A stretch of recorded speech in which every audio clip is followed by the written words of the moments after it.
Would you believe me if I told you that the pipeline program was a lot easier to complete than the spring breakout program? As always, our first step is going to be to back out of Diamond Dynasty. We're going to go to the moment section. Once inside the moment section, we're going to click theme programs and then pipeline program. As I always say, there are ways to do these moments a lot quicker. What you can do is, if you need to do two things in a game once, like get on base twice, if you don't do it in your first at bat, just restart the moment until you do. Another thing is, they allow you to restart moments before the out is made. So if you see it's a pop-up, let's say, and the fielder is underneath it, don't let them catch it. Just restart it and keep going. Once these moments are completed, you're going to be at 32 program stars. That is going to get you Christian, Brandon, and Jason. 3 gold cards, 2 of which are hitters, 1 which is a pitcher. These hitters, I will say, play well above their attributes. You're going to want to integrate these players into whatever squad you are going to be grinding PXP and stat-based missions with, because we have PXP missions for them.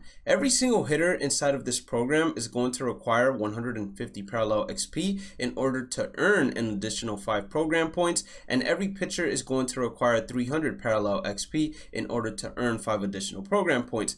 These PXP missions for player specific can only be earned once, but there is a repeatable mission with pipeline series players, meaning that any of these players, as long as they are inside your squad and you're earning PXP with them, they are going to contribute to that repeatable mission. So by having them in your squad and getting 1000 parallel XP each time you complete it, you're going to get 5 additional program stars. Before we continue to the next step, I'd highly suggest of you to subscribe and also check out the Twitch. Where can you find those links? Inside the description. So I've already completed the program, so your squad is not going to look like mine, but I do have some suggestions that's going to help you out in the long run. So your number one priority is going to be those pipeline players. You want to make sure that they are playing their respective positions, and if, let's say for example, you have 2 shortstops that are pipeline players, then what I would do is I would play one of them either at their secondary position, and if that's not available, then just play them out of position, but play them inside the infield. As long as they are playing either third or second, they will hold their own out there, as long as you are grinding something like an offline game mode. If you're playing online, I would not suggest doing that, but the same thing is going to go for the outfield. As long as they are an outfielder, you can play them out of position in order to take advantage and get the most amount of parallel XP and stat-based missions done while grinding against the CPU. For pitchers, on the other hand, there's a trick.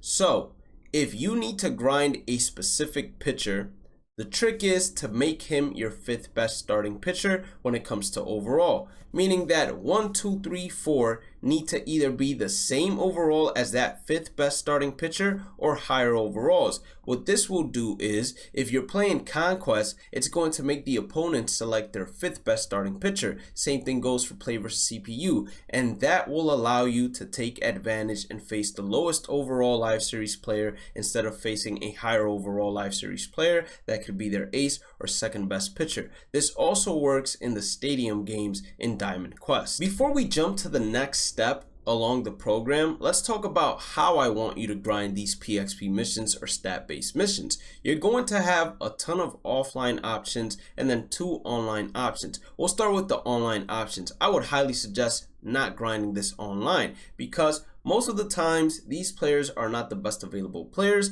so you wouldn't want to take them into ranked or co-op. And then when it comes to events, there are restrictions, so it makes it a whole lot harder for you to get those exact players that you need to grind the PXP missions with. For offline game modes, there is Diamond Quest. I do not suggest doing it in Diamond Quest, especially if you are playing on the higher difficulties when you get to the stadiums in order to secure both rewards. I would always just take my best team when it comes to Diamond Quest. Instead, this has been my personal favorite, and I would suggest everybody do it at least once. Mini seasons. Do this New Year, New Series mini season at least once. Why? Because inside of this mini season, there are 4 additional cards for you to obtain that are not sellable. What are these 4 additional cards? Well, one of them is going to be this CC Sabathia that you see at the front before you enter. There is also a Lee Smith, a Barry Larkin, and a Diamond Ryan Braun. Now, when it comes to the mini seasons, the beauty about it is you are playing 3-inning games. So it's similar to Conquest. They are short games, but you do not have to play it at any difficulty that you are not comfortable with. For example, I've played every single game on rookie difficulty and I've netted from a ton of goals being completed when it comes to XP, stubs, packs, and more. Ideally, inside a mini season, you want to win 19 to 20 games to guarantee a spot inside the playoffs,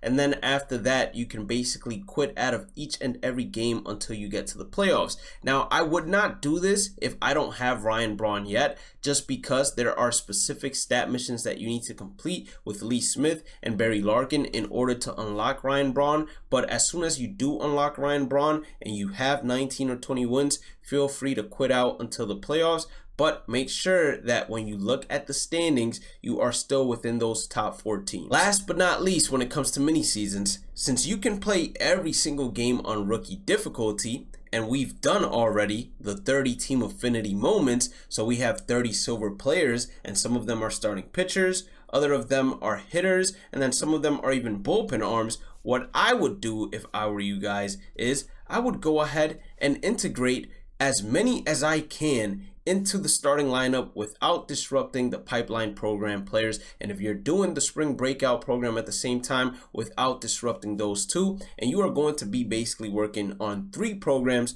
at once, it doesn't get much better than that. The third offline game mode is Conquest, and Conquest can be beneficial because you get pipeline cards for completing the maps, and that is also going to help you get the 1000 repeatable PXP.